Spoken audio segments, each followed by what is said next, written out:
record. Hello, everyone. Good morning, afternoon, evening, wherever you may be. Welcome back for part 2 of our series on what is a library if the building is closed. And they're really nearly all closed, or about to be, it seems like, though in different states of operation, and trying to do as much as possible within the strictures that each library is under. The virus response is, it's not the same everywhere. It's tighter in some places, like where I am. It's pretty much a complete lockdown. But other places, more rural places, or just wherever people feel like they have a handle on doing things safely, allow staff to get into the buildings, even try to work with physical materials, which is what we're going to talk about tomorrow. On that, I just want to mention that an announcement just came out just within the hour from IMLS that we're going to be doing a session on the 30th on the very topic of handling paper products and so forth. And you'll see if you click through the link, they've got some top people, epidemiologists and so forth. So that'll be great. That'll be a great resource. And it may relieve a little bit of the load on us to come up with a lot of this information for tomorrow's session, which you're all invited to. We'll send out the invitation after the session on handling physical materials, which is a super big challenge, but it's being done by grocery stores, and I understand that food is a higher order need than information, but just higher, and information is critical, and everyone should advocate for it being essential service, and libraries are there to try to provide. They always have, and so they will, and that's what we're trying to do, is help them do that. We have a great lineup today. I would like to first introduce our one of our co-hosts. This session and this series is being co-hosted by the International Federation of Library Associations, IFLA, the Internet Society, the Partnership for Public Access, and our media co-host, Broadband Breakfast, which has a wide audience and has been promoting the series as well. And so we thank them. Stephen, I believe you're on. I hope so. If so, would you just introduce yourself and IFLA and what, any kind of general comments or observations you're having from Brussels? So, hi Don, it's Stephen here. I'll just talk very briefly. So IFLA is the International Federation of Library Associations and Institutions. Volume up a little, Stephen.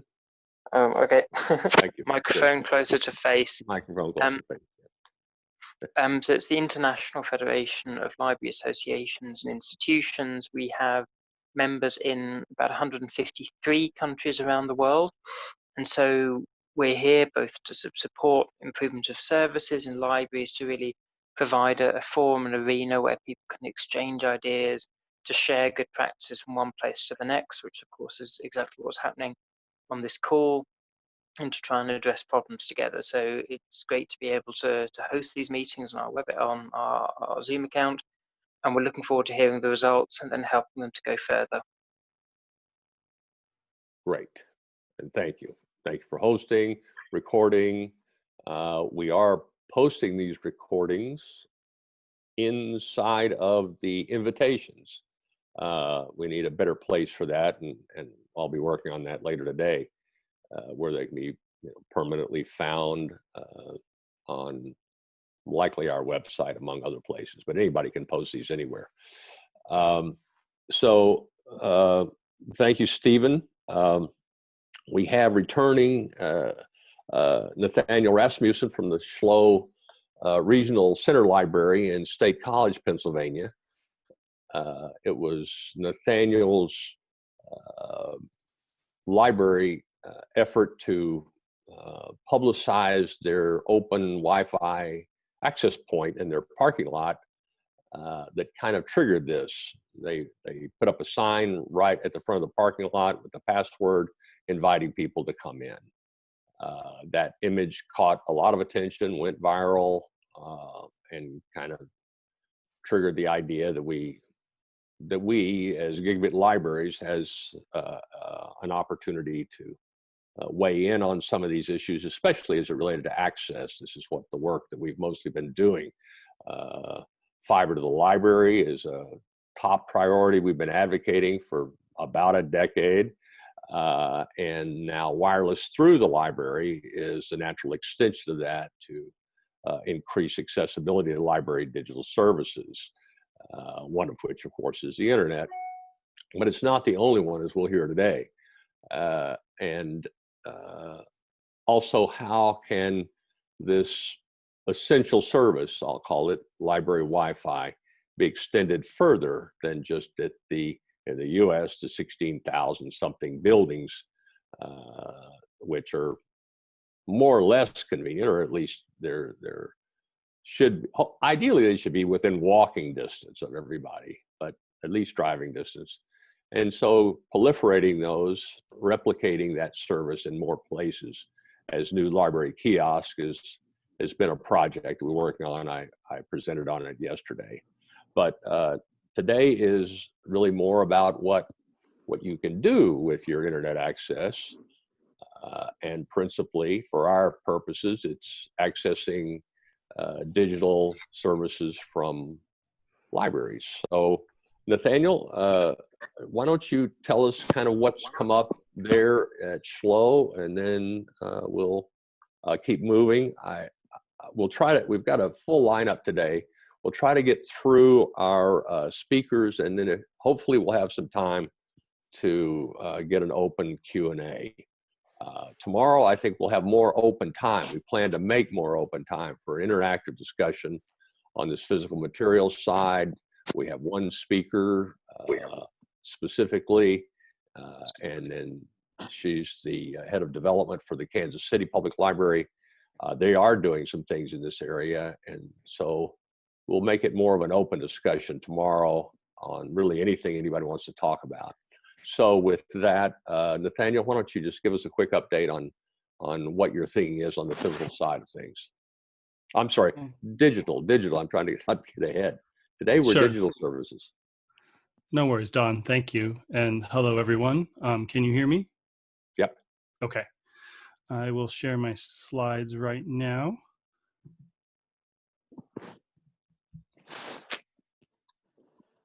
Everyone see those?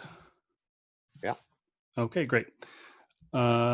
So yeah, as Don said, we're just in the same boat as everyone else. I don't think anything I'm going to talk about today is too mind-blowing, because we've all been dealing with these questions on an hourly or minutely basis since this crisis has started. But Nathaniel, yes. On my screen, the slide is a little oversized. Oversized. Let me see if I can change that. I'm full screen. I thought that might help, but maybe it's not. Is that better? Let me try a different share. I'm going to try a different share.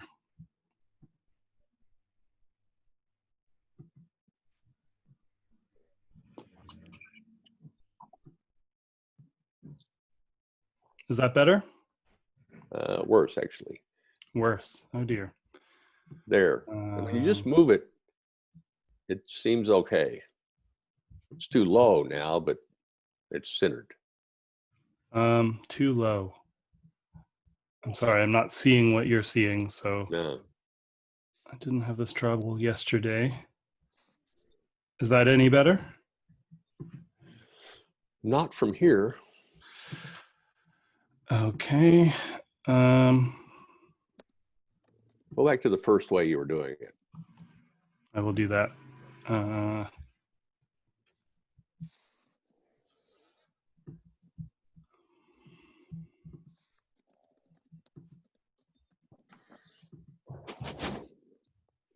We're all learning together, aren't we? Yeah, we are. Real time. I felt like I was a Zoom expert after this last couple of weeks, but maybe not. Soon, we all will be. Yeah, exactly. Okay, now I'll try this share again. It looks fine from where we are. Okay, great. Okay, Thank so you. I'm going to try this, and Let her hopefully rip. this will work better for folks. Okay, so yeah, we're just trying a few things here. Today, I'm going to cover basically 5 things that we've been exploring as a library. The first is removing barriers to digital access, expanding the content offerings. The thing I'll spend the most time on is our Zoom-based community rooms, the service we just launched officially yesterday. After that, we'll talk a little bit about some programming that we're trying to put together and starting to get together. And I'll finish up with some ideas of where we might go next. So first, obviously, this is true. This is nothing new to librarians. We are trying to find ways to increase our access to our services. In a time of crisis, a small hurdle can mean the difference between life and death. So we are really trying to be as aggressive as we can in removing those barriers. That starts, as Dawn mentioned, with just internet access. Obviously, you cannot receive digital services if you do not have those. So that's what we're trying to do with our Wi-Fi in the parking lot initiative and some other things. But we covered that yesterday, so I'm not going to dwell on that. Beyond that, I think the next key point of access is a library account. We enjoy the fact that we already have online registration capabilities. Many libraries do that now. We did adjust our settings a bit. Online library cards have always been instant in our use model. Typically, those temporary numbers that are issued have been good for 14 days. We've extended that to 60 days. We may extend it again, I'm not sure. But the point is, we're letting everyone that needs access to our services get instant access by signing up online. A second initiative that's along the same lines is we removed any blocks from preventing access to digital services. Our vendors have been pretty accommodating with that. Overdrive and RB Digital both have sort of removed any of the library desire, like, oh, you owe us money, so you can't access till you pay kind of a thing. We've just pretty much blown the doors off of that with those vendors, and pretty much all of them have been very, very accommodating. The final step that we're hoping to take in the near future is actually removing blocks from the library account. And that's sort of a preparatory step to tomorrow's topic, where we hope to start circulating materials again. So we are planning soon on wiping out all blocks and fines owed under $50 in our system entirely. Some libraries are eliminating fines and blocks even before the crisis. That's somewhere we'd like to get to. We see this almost as an opportunity to move in that direction, but also just to make sure that access is as unimpeded as possible. I mentioned some of these vendors already. I was going to talk a little bit about the content that we're hoping to increase. On the library's dime, we were already in the process of implementation with Hoopla, which is a very expensive service, but has great streaming content. We're accelerating that. In addition to that, we've paid for additional limits on our Canopy service. I guess I don't have an icon up for Canopy. And we are diverting physical budgets to Overdrive. So some of the budgets for physical materials are now being spent on e-materials. On the vendors side, a lot of vendors are opening up access for a variety of things. RB Digital has added more simultaneous use content through negotiations with publishers. Overdrive is doing the same, I believe. I don't know the details of that. Tumble Books, we've been a subscriber of theirs for a while. They are also opening up access to all of their various services, so we've expanded that. Ancestry.com, we've always had access in the library. Remote access was always too expensive. Well, they're letting libraries that have an authentication mechanism in place do that now. So we just launched that yesterday as well, so folks can access Ancestry. And then just throwing JSTOR out there as a thing, we don't have access, but even a really huge database in the academic circles. They've made a tremendous amount of their content available for free as well now. In addition to that, you know, I think everyone that's been following this space has seen just a unlimited sort of exponential growth of resources and things that are available for free for education. Our children's staff are beginning to vet some of those resources and develop best practices and guidelines for the larger community. Since we're such a trusted brand in our community, we expect that's going to be very valued, because it's definitely a matter of information overload at this point. Now on to virtual community rooms with Zoom. I have a link on this slide that, if you're interested in this service, will go into a little bit more detail on the nuts, soup to nuts kind of procedures that we've implemented. So I invite you to use that short link to learn more and reach out to me with questions.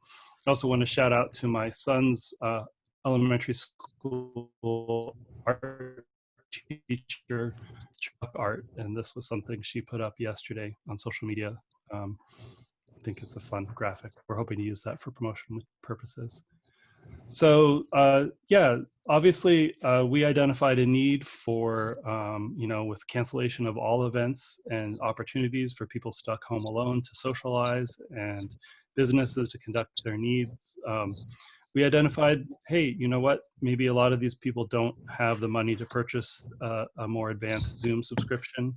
So we did choose Zoom as our platform. Zoom provides 50% discount to nonprofits through the TechSoup organization. So we took advantage of that. We purchased the business level. There's also a pro level, which is one step below, that caps at 100 participants and a single host. The Zoom Business has up to 300 participants, has nice features like breakout sessions, remote support. And for our needs, we liked Zoom because it seemed pretty easy for us to be able to hand control of a meeting off. I'll explain a little bit more about that in a minute, but you know, we felt Zoom was a good platform. The flaws, I guess, with Zoom at this point is they have had a number of security vulnerabilities in the recent past, but I think at this point, the need is outweighing those risks. And any other service probably would have a similar capability to have security vulnerabilities. So, you know, I'm a big supporter of open source, and I would love to do this sort of thing on something like Signal or something, but at this point, we're just using the commercial option. Capacity is also a key thing, and Zoom seems to have ample capacity at the time. Nathaniel, so here's we're pressed. We're getting pressed for time. Okay, I'm almost done. Okay. We're offering 10 rooms right now. That's the lowest number of rooms you can buy at the business level. You can read more information about that on the link I provided to save time. Here's a little bit of the training materials we put together for staff. I'm happy to share any of these if anyone wants them. We are aligning staff with by need. So some of our staff are part-time and have less remote work capability. We're trying to improve that by, that's me, is that me?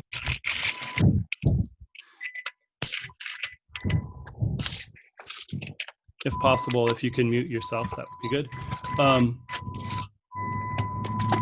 Yes, these training opportunities for staff are available, but we're prioritizing part-time workers that don't have other work to be doing at home. And we're starting to develop some programming, some story times. Our children's librarians have been embracing this. We're doing some book talks, talking with authors that had planned for author visits to try to do them virtually. Some of the libraries in our area are doing Facebook Live. I'm sure lots of other people. Next steps, we want to roll out breakout sessions for our Zoom rooms. We're looking at offering the rooms to faith-based organizations and other large gatherings that happen, you know, existing sub-communities in our community. So I'm excited to do that. We're expanding chat services, looking at virtual service desks with Zoom. And then, of course, the big $1,000 gorilla, to mix metaphors, is physical items, which I guess we'll talk about tomorrow. So Great. thank you all. I'll hand things back over to Don.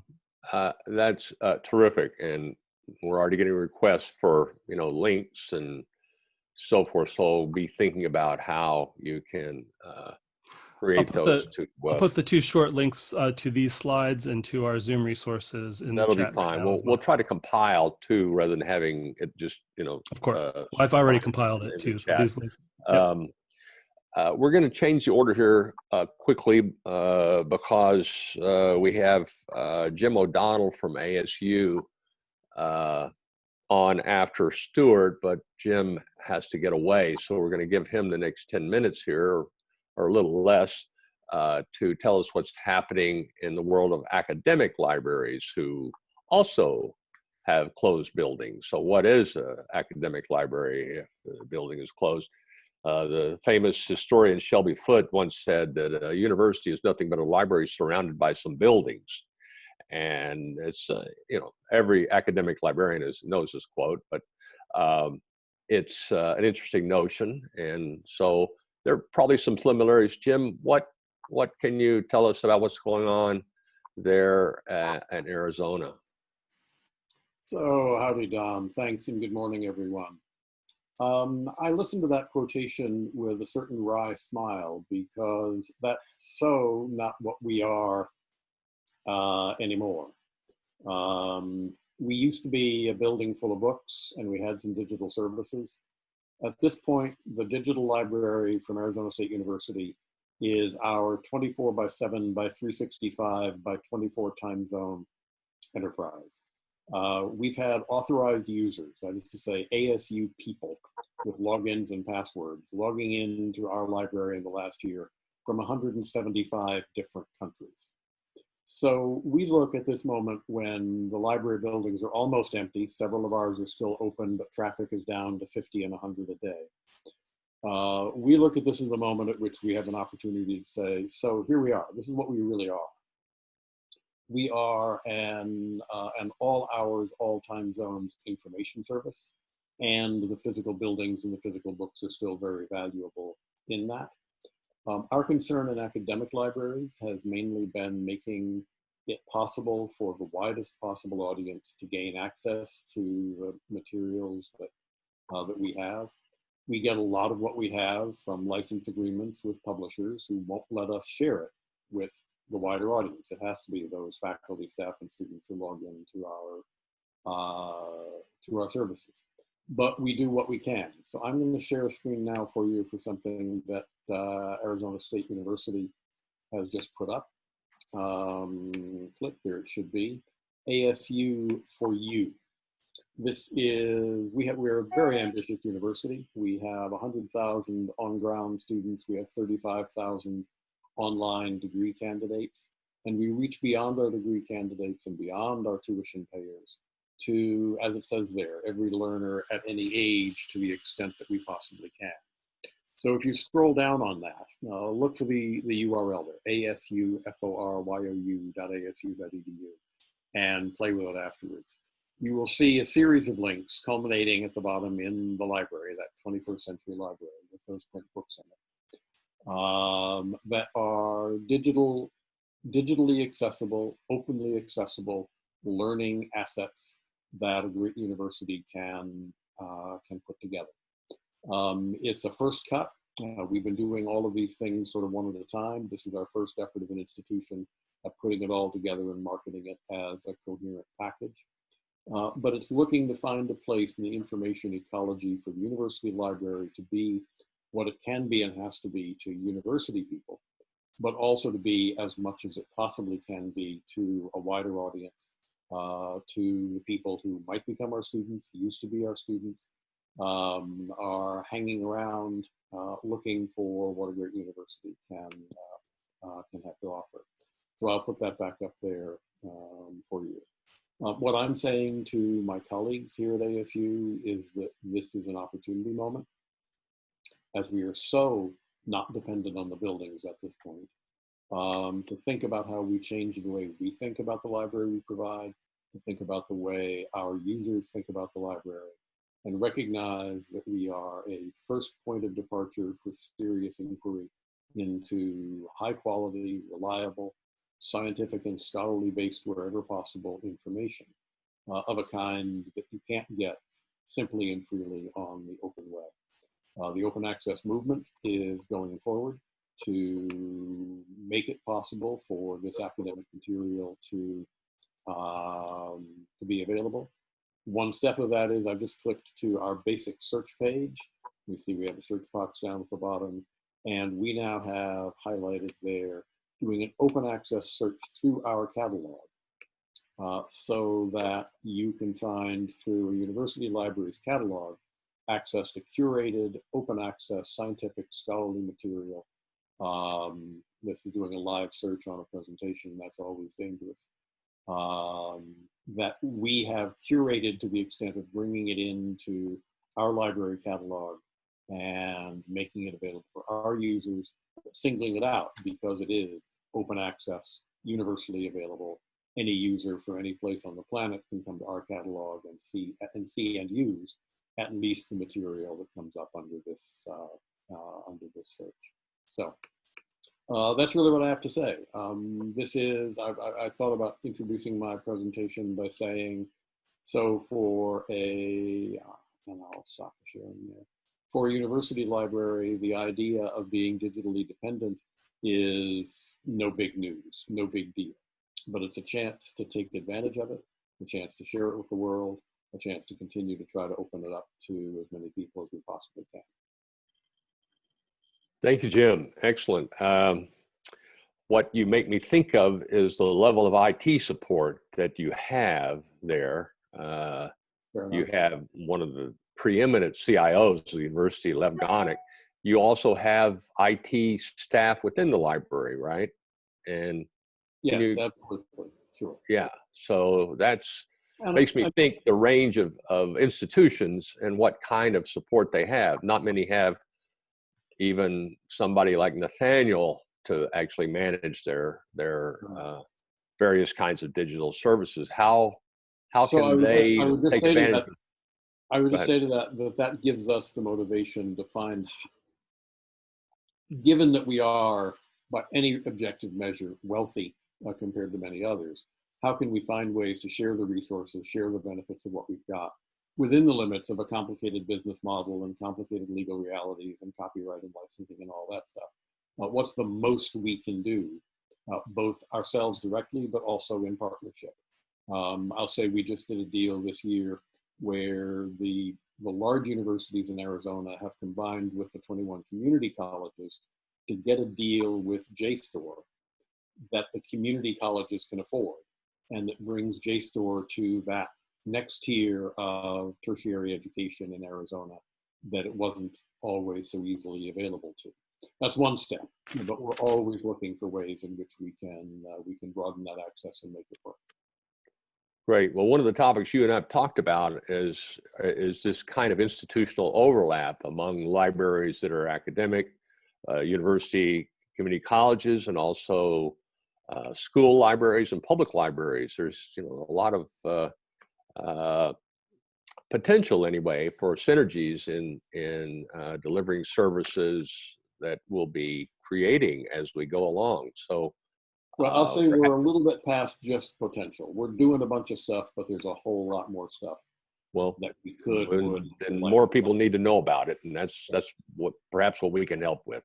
Thank you so much for this. We have a visionary president, and I've got to go get on the call with him and his senior staff right now. So thank you all.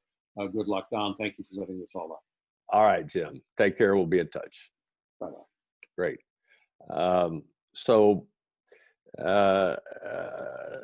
That was good. It's intense. I'm sorry this stuff is moving so quickly. I think we'll have opportunities to circle back, go deeper into these various subtopics. But this whole session is a subtopic of the one we did Saturday, which covered all three of these areas. We're lucky right now to have Stuart Hamilton, who leads development for the libraries in Ireland. I can't get the full institutional title correct, Stuart, but forgive me. Stuart is a longtime activist, formerly headed policy for IFLA. Did a tour as a deputy uh, uh, director in the Library of Qatar. He's back now in the reigning regions of the North, and he's with us today to tell us what's happening there and what he sees ahead. Stuart. Thanks, Don. I hope everybody can hear me. I've got the chat window open in case anyone wants to ask anything. I'll try and be reasonably quick. On the last call, I gave a bit of a status update for Ireland. I'm the head of libraries development for the part of the government here that looks after the public libraries. And in Ireland, we have about 330 public library branches, and they were all closed on the 12th of March to the public, with the staff still going in.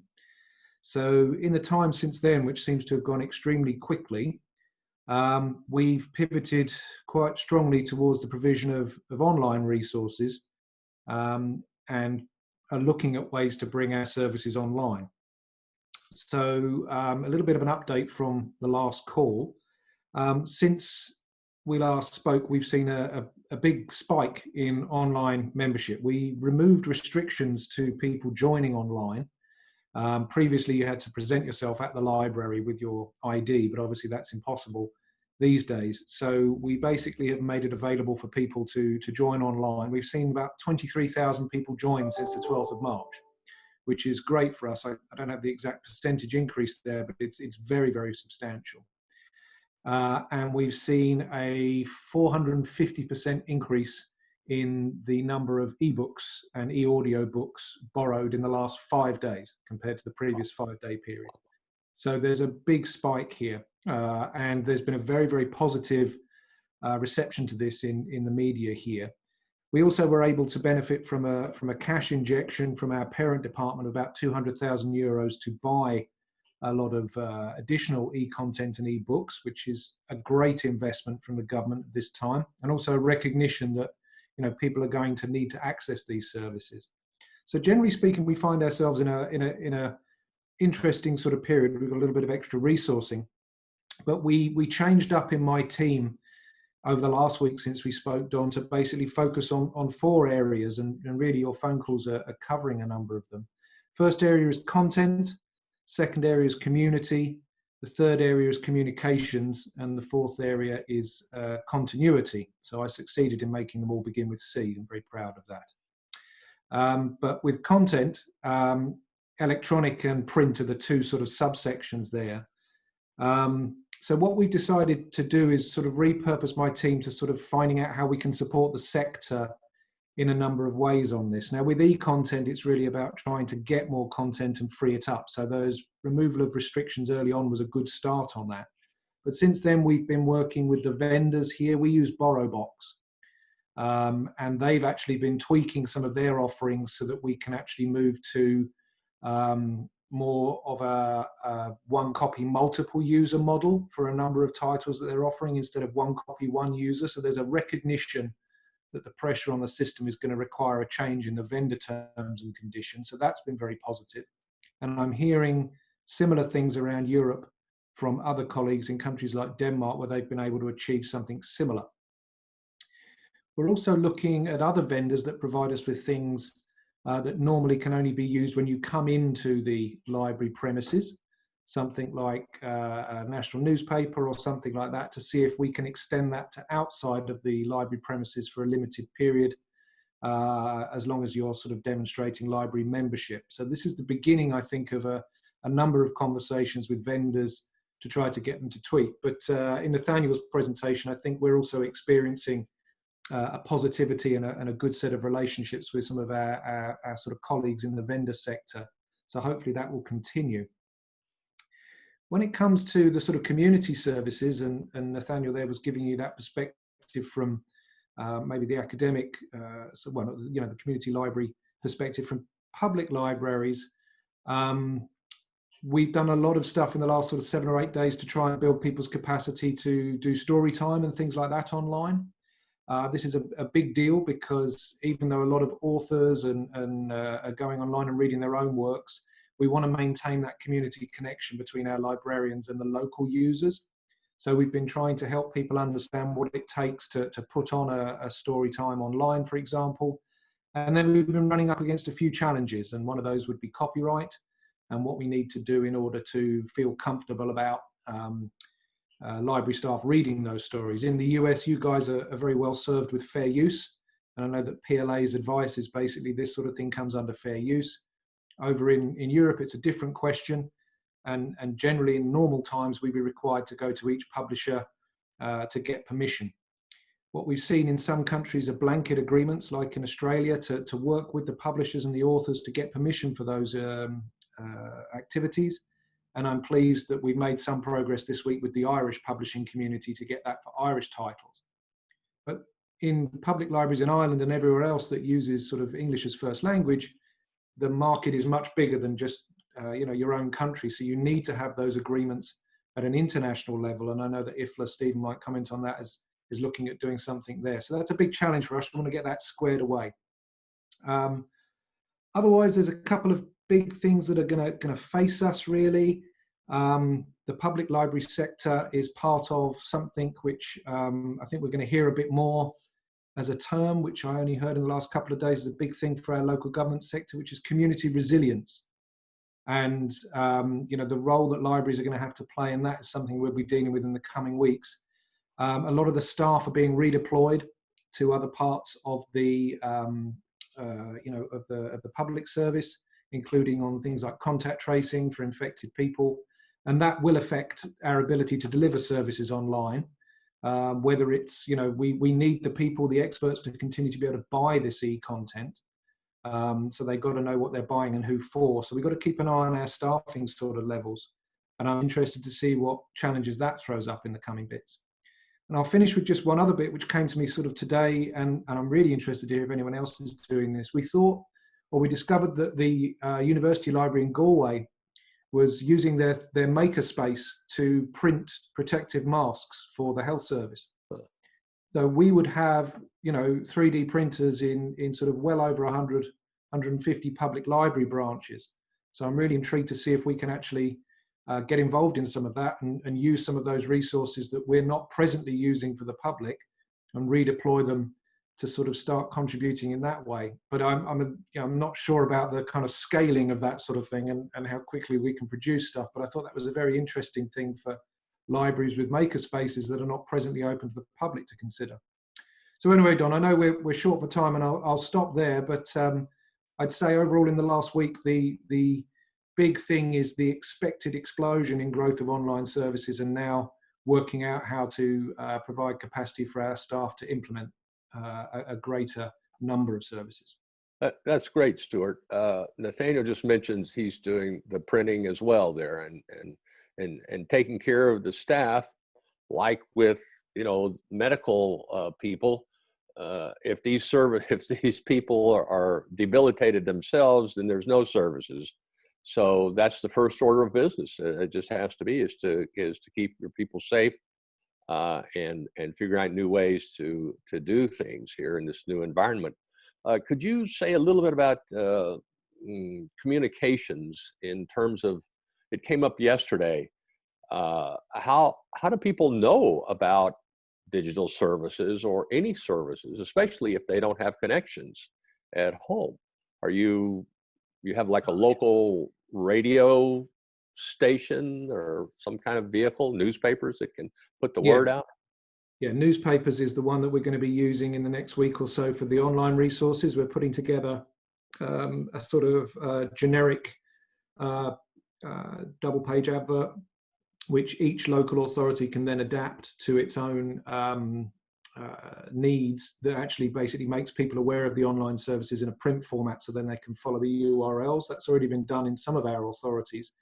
We do use radio advertising quite a lot, and in several of our local authorities, our librarians can be found on the airwaves talking about the services. We're also quite lucky because we did a national communications campaign in January, February, which was extremely successful and was picked up very much in the national media on sort of radio particularly, but also a little bit of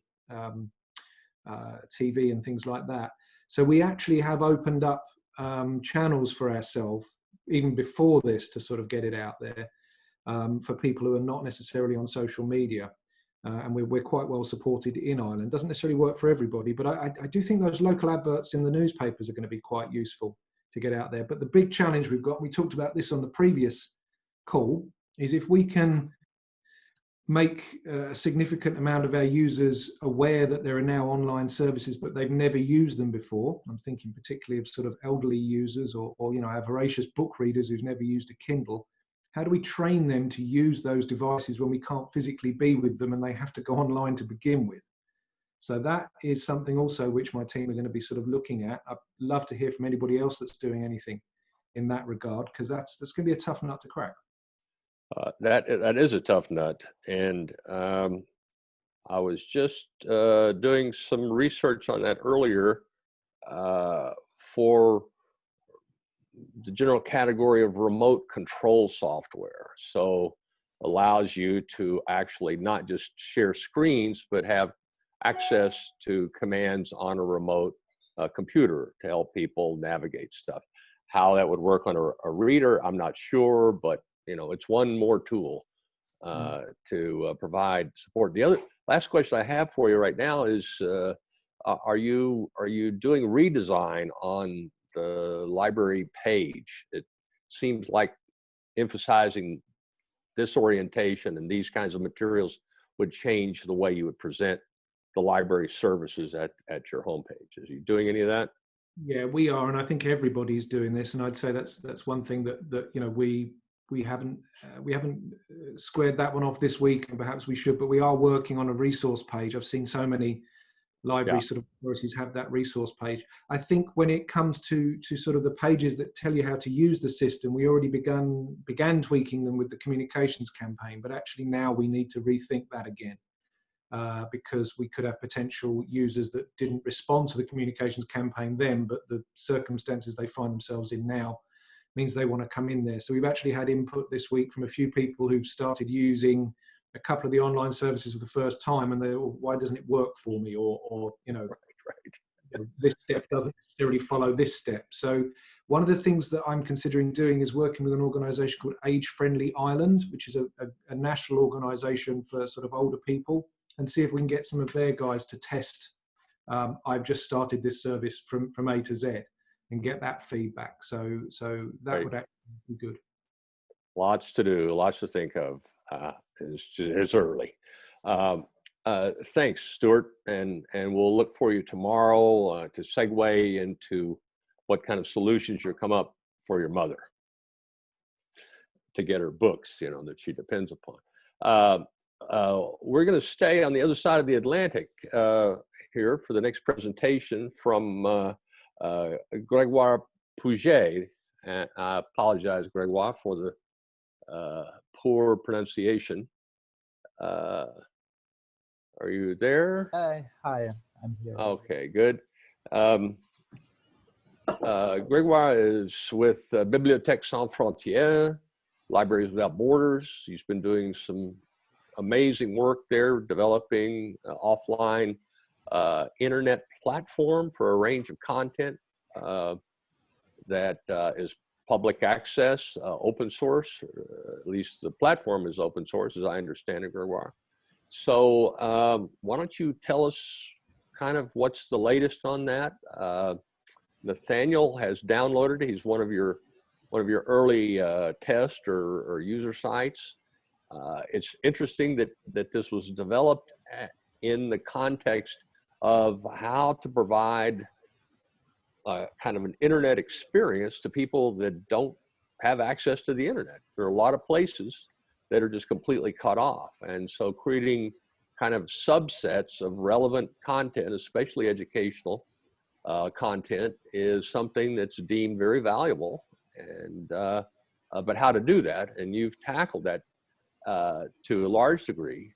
Now it looks like it might be more relevant in this environment where we're only online, and yet the need for localized content and distributed content, which relieves bandwidth needs, if I can point out. That's, you don't need to download it from Paris if it's around the corner at your local library.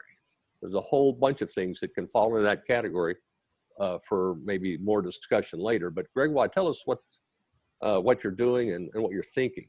So, hi, everybody. So as Don explained, we are working on a free open source tool called OLIP for offline internet platform. The idea is to install, it's a software actually, you install the software on a small computer. It can be, I don't know if some of you are familiar with this kind of tech tools, but it can be a very cheap computer called a Raspberry Pi, which costs less than $50. And when you install it on this computer creates a Wi-Fi network. And people can access to the Wi-Fi network. And when they access to the Wi-Fi network, they connect to the OLIP portal and they access to a set of digital resources that have been curated by a library. So why do we work on this specific tool? It's because as you have all experienced right now, internet is a very valuable tool when it comes to this kind of very specific context, since we are all working from home, but we are all lucky enough to have an internet connection and we are all able to access to offline digital resources. But this is not the case for everybody in the world. And for instance, we are a French NGO, as you can hear here with my French accent.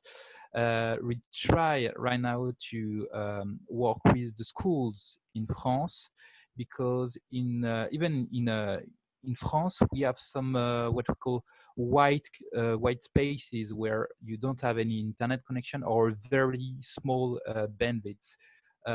And in these places, as you know, and I guess that it is the same for many countries now, school is being done at home. Parents are discussing with teachers and they are using internet to access to digital resources. But in some places where you don't have a reliable internet connection, this kind of OLIP tool is needed.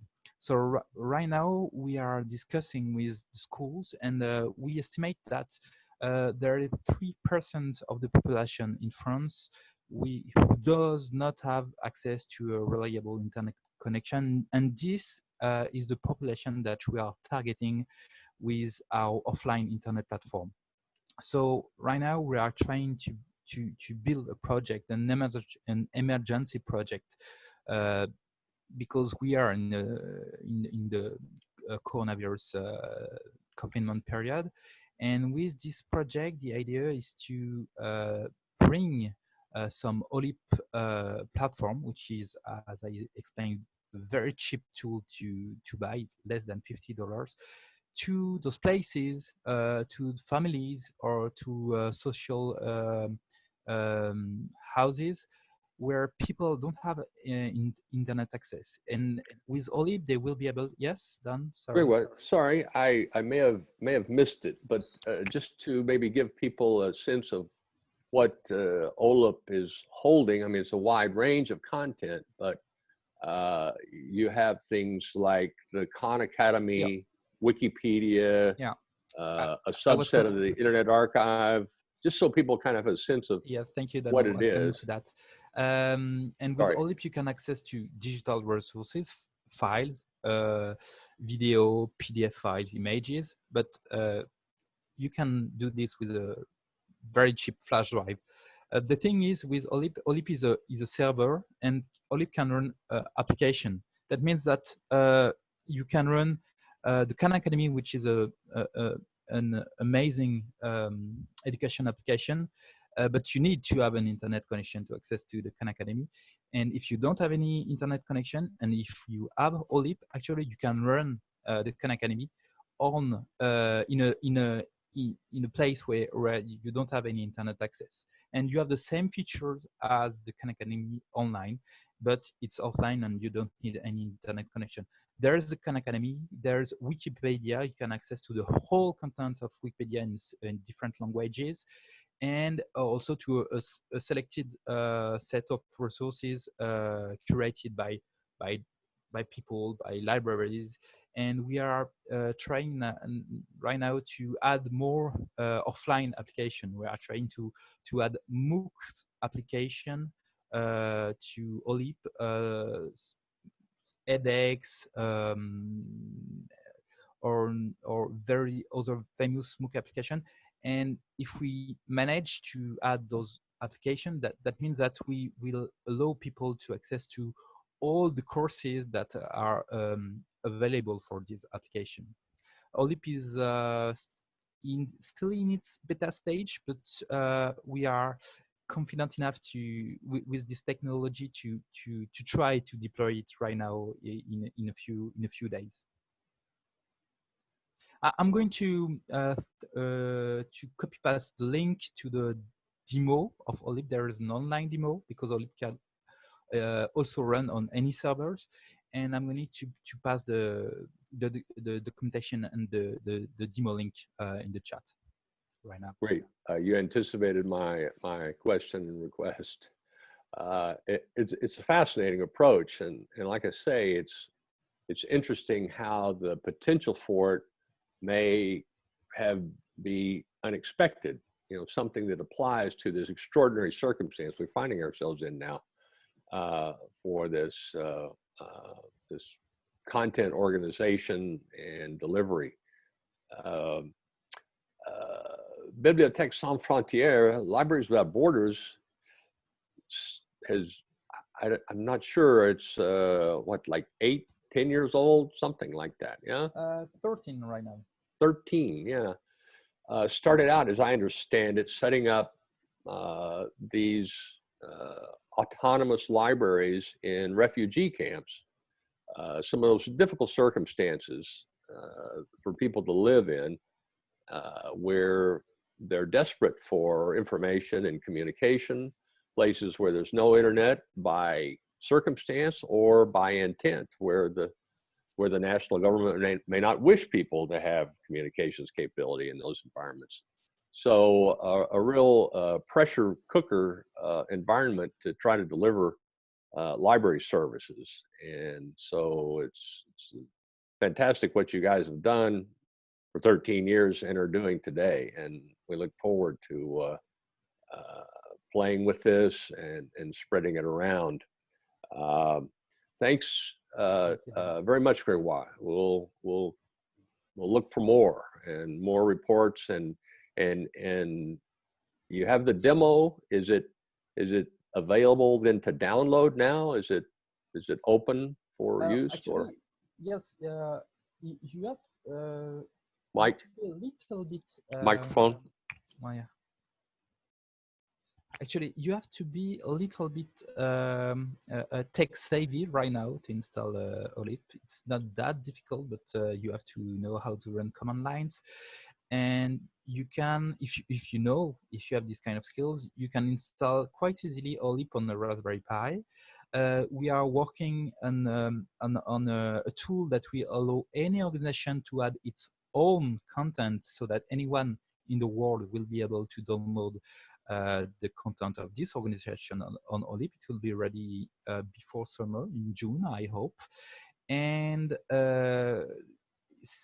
we are trying to make the use of OLIP as easy as possible. So in a few months, maybe at the end of the year, you'll be able to download a full image of the OLIP software and to install it quite easily on a Raspberry Pi. It's going to be ready in the end of the year, and we are striving very hard to make the use of OLIP easy for everyone, because we know it's a big challenge.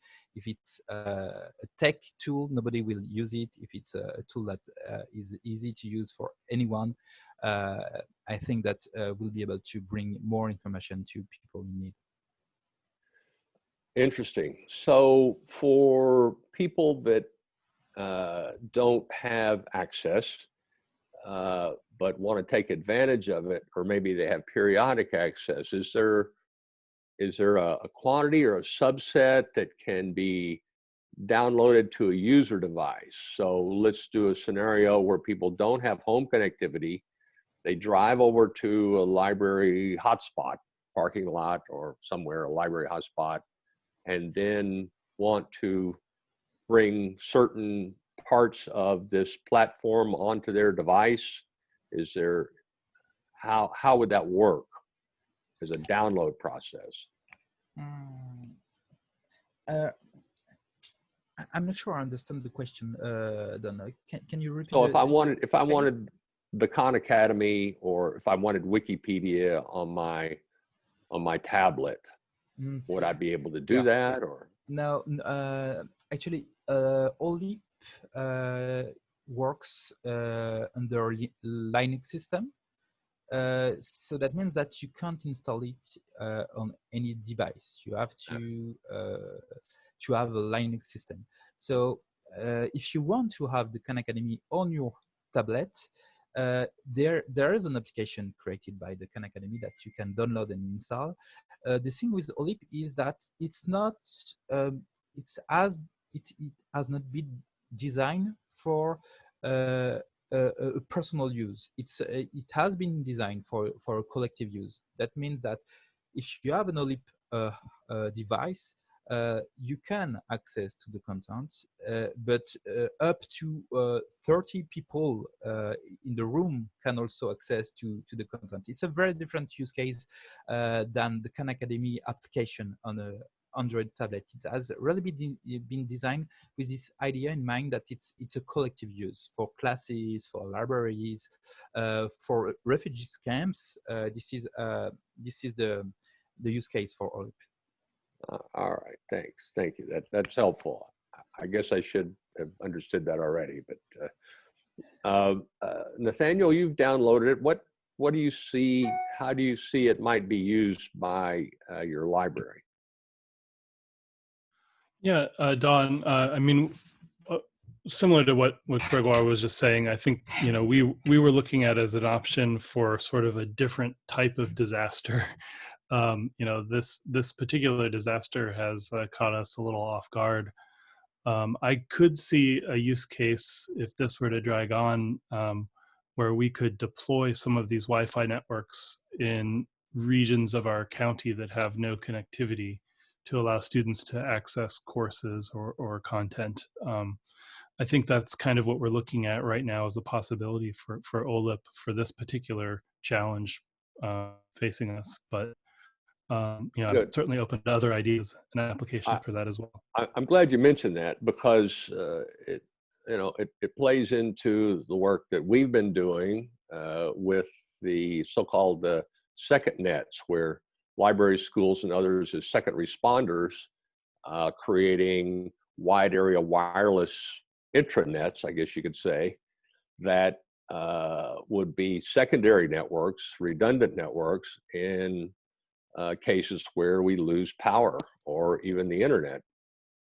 And so it's happened. It happened to us just here in Northern California. We lost power to support the firefighting north of us, but we were just without electricity for 4-6 days. And it was really interesting. But the point is that how can these local networks serve in other disasters, other kind of lights out scenarios, which are not precluded by our current disaster. We're still expecting fires and floods and hurricanes to happen. And so having useful content more handy to the local environment can be super valuable. So thank you very much for that, Gregoire. And we're just coming right up on the end of the hour. And so I need to apologize to Stephen Hauser from the Milledgeville Library in Georgia, who was slated to present, but has agreed that he will come back tomorrow, pick it up, and talk about today's topic, digital services, as well as transition and segue into physical materials, which they're also looking at. We'll have a special guest tomorrow, if I didn't mention that already, from the Kansas City Library, talking about what they're doing. And I put the link up to this session 3 days from now from IMLS. Be a really super deep dive into physical materials. So we're hoping tomorrow we'll be able to have a more open discussion than we have here. The chat is pretty much what we've had. Tomorrow we'll have shorter time for presentations, and we'll talk about that topic of physical materials. We can talk about today and yesterday's topics, and what we might want to do. Are people open to reconvening this as a kind of a semi-open, occasional topic type conversation, maybe on a weekly basis? I've got some suggestions like that sound reasonable.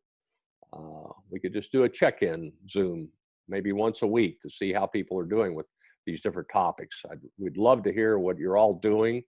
I can just feel the activity is behind all of you as you're doing great things and struggling to answer these difficult questions, as well as just, run your daily operations. So I want to close with a statement of intense admiration for librarians everywhere.